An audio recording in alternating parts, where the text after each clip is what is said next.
American Water Polo. Hi, this is Damon Newman from American Water Polo, and we're here today with Felix Mercado from Brown University to better understand the recruiting process of Brown, but also the recruiting process in general. How you doing, Felix? Good. Damon, thank you so much for having me, and thank you for doing this for water polo. Yeah. Well, I appreciate the time, and I know a lot of things are going on, and you carving out some opportunity here to talk water polo is it really means a lot. Yep, my pleasure. So tell me a little about yourself, and also Brown. Well, my name is Felix Mercado. As you said, I coach both the men and women's program at Brown University. Just completed my 13th year. Obviously, we didn't get to finish that 13th year with the women's We season, still but count it though. yeah, we'll still count it. Yeah, we'll take it. We'll take it. 13 years at Brown. Before that, I was spent 3 years at MIT, and I actually was for 12 years down in Florida as a high school club coach. So from the East Coast, and love it out here, and then love New England as well. So Great. So how does the recruiting process work, at your institution specifically? well, at Brown, we coaching the men and the women is a little bit challenging just because of just trying to address both needs of both programs. So it's important to be as organized as I can be. I have two amazing assistant coaches, one for each team that have taken the most responsibility of handling each gender that they're responsible for. Okay. But we are allowed to support 4 to 5 people depending on the year. Maybe sometimes 3 through the admissions process where we can help them get admitted. It's not as easy as we can get anybody in. There are certain academic qualifications that they have to meet, but for the most part, that's what we're working with. But because if you do the math, those aren't enough numbers to have a team, to have enough people at practice, especially with injuries. It's important for us we have to cast a bigger net recruiting and encourage recruits, student athletes with the right academics to apply and take the chance of getting in on their own. Everyone needs help to get admitted to an Ivy League school, but people do get in on their own. And I would probably say 40% of our rosters on both men and women are student athletes that were admitted on their own merit to strengthen their application. So, we will always cast a big net, and Brown's a unique enough school that we can get those kids that really want that type of experience and to go for it. And we've been fortunate to find amazing student athletes that have added to our culture at our school and also made our program competitive. That's great. So you have a certain number of opportunities to endorse an application, and so you're obviously looking for athletes that are academically really strong, and you kind of mix a balance of athletes that endorse their application, but also essentially kids who get in on their own. Yes, without those student athletes and recruits that meet the academic standards that Brown's looking for and meet the total resume, we wouldn't have enough to have a competitive team. So we rely heavily on encouraging recruits to apply, regardless if we're going to be able to help them or not, because we need that to sustain our roster and competitiveness. All right. Talk a little bit about some of the character traits you're looking for when you're recruiting an athlete. Obviously, strong academics. Athletically, obviously, they have to have a strong grasp of the game. Some of the things you're looking for character-wise, in some of these student athletes. That's a great question. So my first couple of years at Brown, it was almost where I was blinded by talent. It was like it didn't matter. I didn't really dive in too much into their character of our recruits. It was always about how good they were. And sometimes that approach doesn't work. We individually, we had amazing people all my years at Brown, but maybe it didn't always click as a culture. I started realizing that has to be the most important thing, that winning takes care of itself. So character is a huge part of this recruiting process. That's why we have to make sure that we do our due diligence. As much as we want great players, we want great people. And we try not to, or at least reminding these recruits that it's important to have strong character, having the work ethic, being coachable, valuing being a good teammate. Those are all really important cliche-ish things that we might take for granted, but those are things that without a doubt weigh heavily in the recruiting process and how we ultimately decide which recruits we'll end up supporting or encouraging to apply because we know they'd be a good fit at Brown. Okay. Yeah, those are some really good. Like you said, you've been doing it for 13 years. You have a pretty good understanding of the chemistry and makeup and what it takes to win. Obviously, your programs within the last 5-6 years have just trajectory has been on the up. So you have a really good understanding of what that character takes. So more power to you. Yeah, we've been lucky. I cross my fingers because sometimes you never really know. It's funny how like we recruit these student athletes and we recruit them and we think we know them, but we really don't. We have to rely on their coaches. We talk to Right. their club coaches. I like to talk to rival coaches too, like because a lot of the times you get a feel of the character by Mm. an opposing coach who, if the first thing they say is, "Oh, that's a talented player, very does a great job," then you know that there are very few issues with them character-wise. But then you do get those, that person is, we hate playing against them because it's not fun and they're nasty.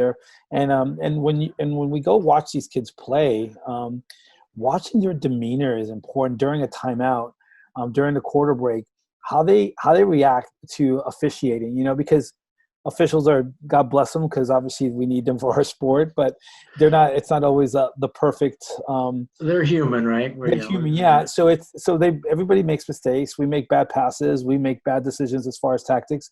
Referees are entitled to be given that same opportunity. So when a call goes against a recruit's way, and you're sitting back and you're watching how they react, do they put their head down and just swim and play defense, or do they stop, look up, and complain? Those things add up.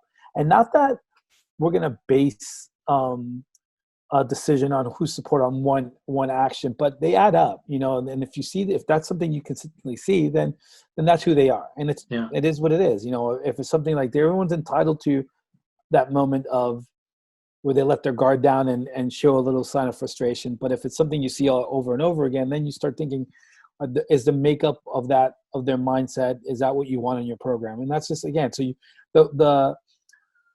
there's always a microscope on them. It's not just how many goals they score. It's how they behave during the warm-up. Are they taking their warm-up seriously? Are they listening to their coach? Are they respecting their teammates? All that stuff adds up. And when you're trying to build the right culture, when the reputation of your program on campus is important, we have to look at that, and we have to strongly consider that, because winning takes care of itself. That's something that we have to do our due diligence as coaches. Hopefully that makes sense. Yeah, no, that does. I think that's really important when you're taking the entire picture of an athlete from, I love what you said about the opposing coach, and I didn't really think about that, and then, kind of putting my coach's hat on is like, that's a really good, because you do have a really good opportunity as the opposing coach to kind of see that person's really good things, and you can also see like, oh, maybe there's some character red flags or nothing at all. That person is a stand up competitor. Yeah. So I think that's really poignant. When should a PSA start the recruiting process? As soon as they realize how important water polo is to them. I mean, Okay. I think there's our rules, especially at the Division I level, as far as contact, we really can't do much with recruits Right. Before the end of their sophomore year. But I think that getting on coaches' radars is important. I think as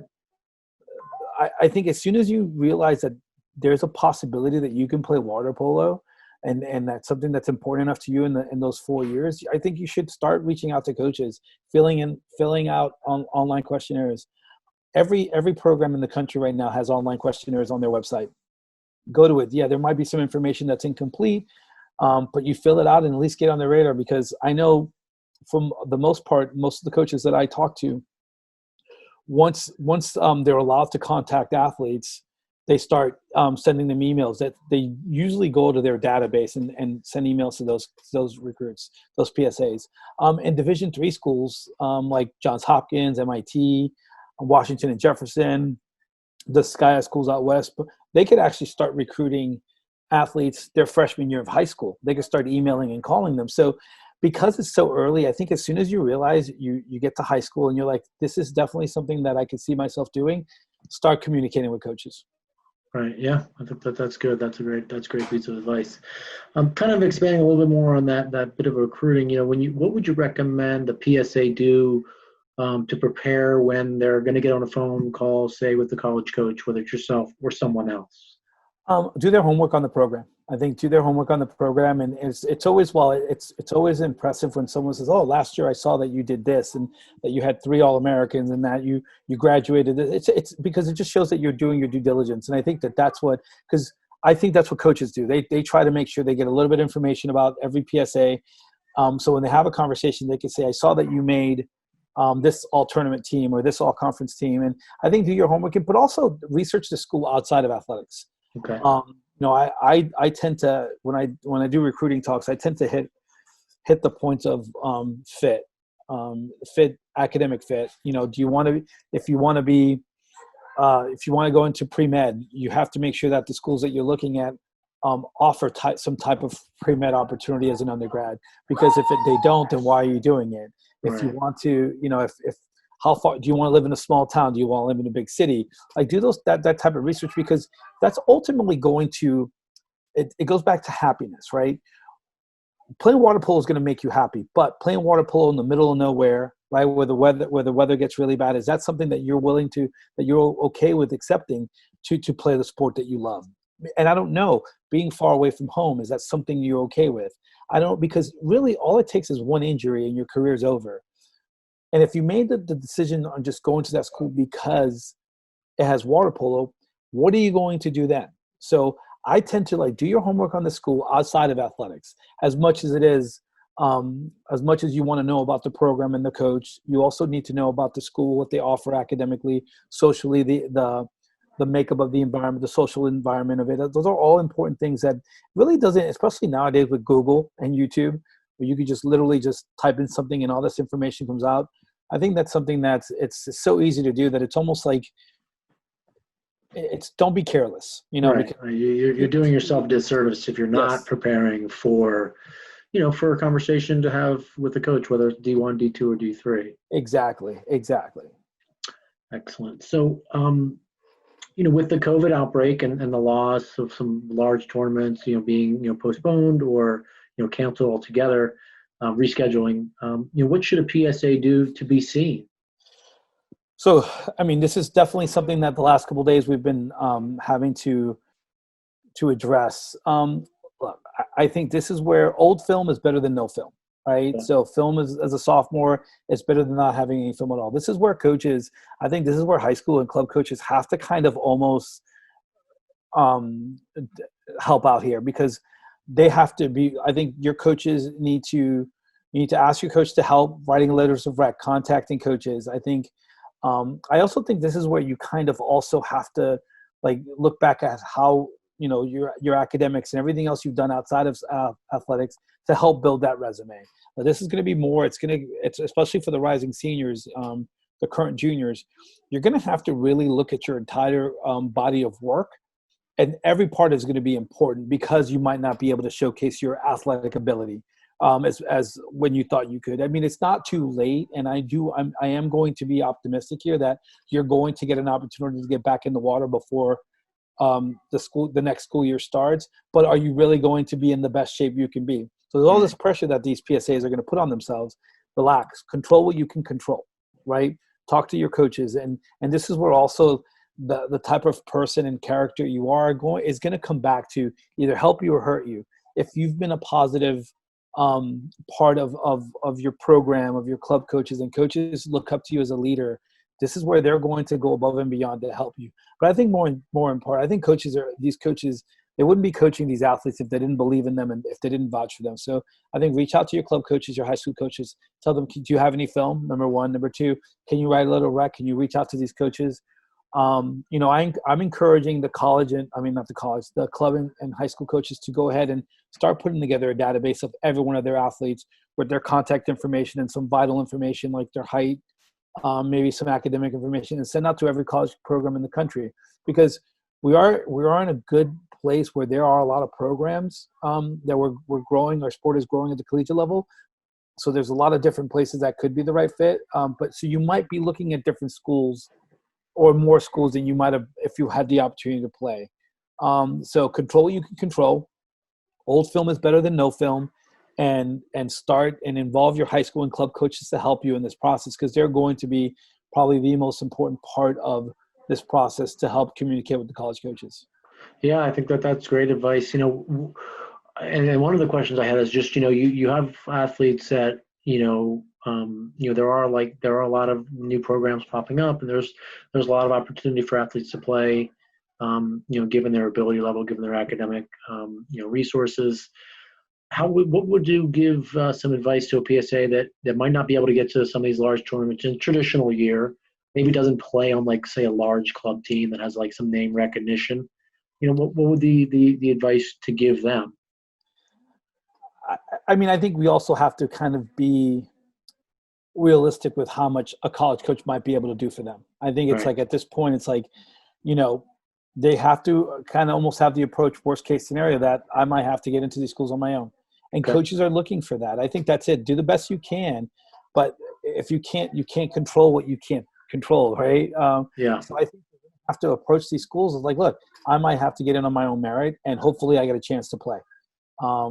Like I said earlier, in my experience at Brown, we need those types of athletes, and I'm sure almost every program in the country probably is in that boat where they're looking for athletes to fill their roster and compete. And some of them might there are going to be some decisions that you're going to make. I don't call them sacrifices because I think that's a negative word, but there are going to be some decisions, some choices. Maybe you lower your expectations a little bit just to get into it. Because if water polo is important enough to you, maybe you look at a couple of schools that you might not have looked at earlier, because maybe those coaches might be a little bit more receptive to your opportunities to play. Broaden your horizon, get more schools involved, really consider other places that you might not have considered, because it's if it's important enough to you, then trust me, there's a place for you to play. Yeah, I agree. There's opportunity out there. So, given a traditional year, a non-traditional, we're obviously in a bit of the nation and the world is in this COVID outbreak. But in a traditional recruiting year, where can I find you doing the off-campus recruiting? Well, you'll find myself and my coaching staff. Yeah. I mean, right now it's literally we're going to be ready as soon as we're allowed to get back on the recruiting trail. We're going to be ready to go everywhere. We're obviously going to look at what USA Water Polo and American Water Polo, the events that I'm hoping that the two major water polo organizations are going to find a way to do showcase events, right? Whether and I think you guys have done a really good job of Midwest, like in Chicago, or something in Pennsylvania that might be able to attract schools from the East Coast, and then obviously look to see what major tournaments are still going to happen out in California and in Texas. So we're pretty much going to be ready to go wherever we can go. Right. There's some club coaches that do combines. A couple out in California. We have one in Pittsburgh, and I'm hoping those things are still on. And I think the one thing is, like, we're going to understand that most athletes are not going to be in shape. Right. Their conditioning is going to probably be the thing that's going to be the most affected by this, if they're able to get back to get into the water. And I think that we're going to go and take that into consideration as far as, like, okay, this is where they're going to be. Don't and take that when you're start ranking and rating your athletes, see what they're capable of doing, not necessarily what you might have seen the last time you saw them, if they get an opportunity to showcase their abilities this summer. Great. Give me a common misconception about the recruiting process, whether it's at Brown or whether it's another university, that just, you having been around the game for a number of years. I think that the common misconception, and I think that this is where that it might come that to, if there's a common misconception, let me think. That's a great question. I think it's the thing is how much influence overall a coach really has in this process, with that you still have to do your part in being the best candidate you can be for the admissions process. I think Right. whether it doesn't matter what school you're looking at, whether they have the lowest academic standards or not, I still think you have to do your due diligence. And I also do think, like, going back to something you addressed earlier, I think that character does matter. Coaches would rather not be as successful record-wise, winning and losing, if they love coming to work and coaching a great bunch of people. I think that there are very few coaches that would rather coach a bunch of difficult personalities and win, because it's just not an enjoyable situation. So I think that you still have to do your part as a student, but also and the character does matter. It doesn't matter how great you are as a water polo player. It does have a big part in this process, and it does have a big part in your overall experience. Even if you're fortunate enough to get into a school, you still have to have a certain work ethic. You still have to be coachable. You still have to value being a good teammate in order to enjoy the experience. There's no way around it. Very few people can fake it for 4 years.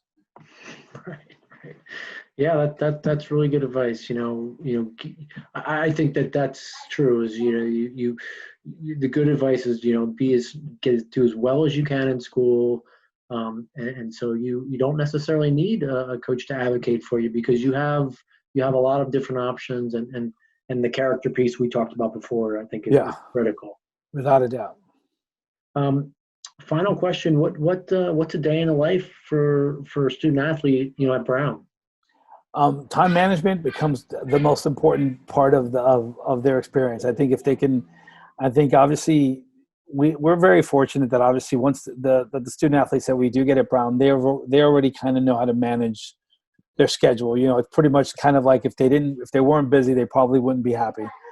So I think that the balance of it is important. And I think if there's anything that I think we make sure that we address is like, it doesn't have to be the perfect week for you to be successful. It doesn't, like sometimes you're going to struggle, and sometimes that's part of what ultimately is going to make you the best you can be. And so at Brown, I would probably say that our athletes probably enjoy learning, enjoy their teammates, their classmates, and enjoy the experience more than anything else. So a day in the life, it's just about just taking it in and controlling what you can control, and making sure that you're managing your time. But I'm sure it's the same like that any other university. I think if you're fortunate to get an opportunity to be a varsity athlete, regardless of division, if you're fortunate to be a varsity athlete at college, you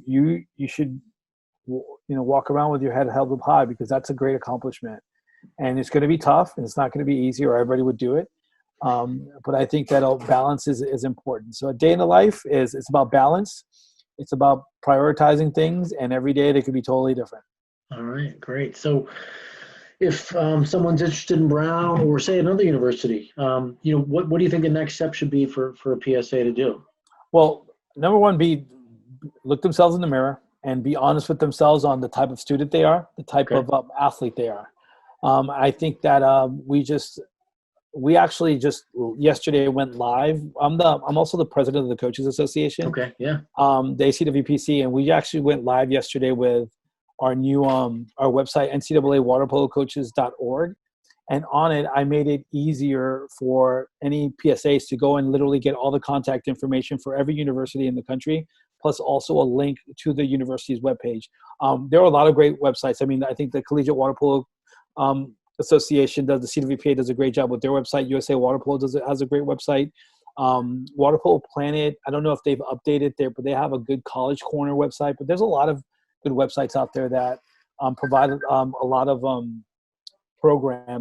information on programs. So as I've tried to make it as easy as possible with the NCAA waterpolocoaches.org website, as far as go there, every coach contact information is listed there. If they want it, but I think figuring out what they want and start contacting coaches, getting their resumes together. I think working on a resume, working on having their transcripts ready, because coaches are going to want to see that. First thing they want to see is like, okay, what do your transcripts look like? Let me see how where you are academically and how difficult it's going to be to work with admissions, or how easy it's going to be to work with admissions. Now, when you say transcripts, I know, is it something that you need an official copy or unofficial? No, unofficial. Okay. I mean, but it's got to be more than an email saying, these are my grades for my freshman year. It has to be on some type of official looking paper, but it could be an unofficial copy. Right. Okay. Yeah. Good. I just want to make that clear for people. No, it's a you good. know, I'm glad you did yeah, that. because people, oh, I need an official copy. So no, unofficial. Those take a little bit longer. Yeah, Yeah. they can literally a screenshot or a scanned version of their. Yeah, that's good enough. Excellent. Well, I hope people go to that website and check things out. Felix Mercado from Brown University. This has been a great experience. I really appreciate the time. This is Damon Newman from American Water Polo. Check us out on Instagram, Facebook, and AmericanWaterPolo.org. Remember, it's important to stay connected to what's important to you. Thanks again, Thank you, Felix. and thank you so much, Damon. This has been great, and Great. Awesome. Thank you for what you're doing for water polo. Yeah, we try.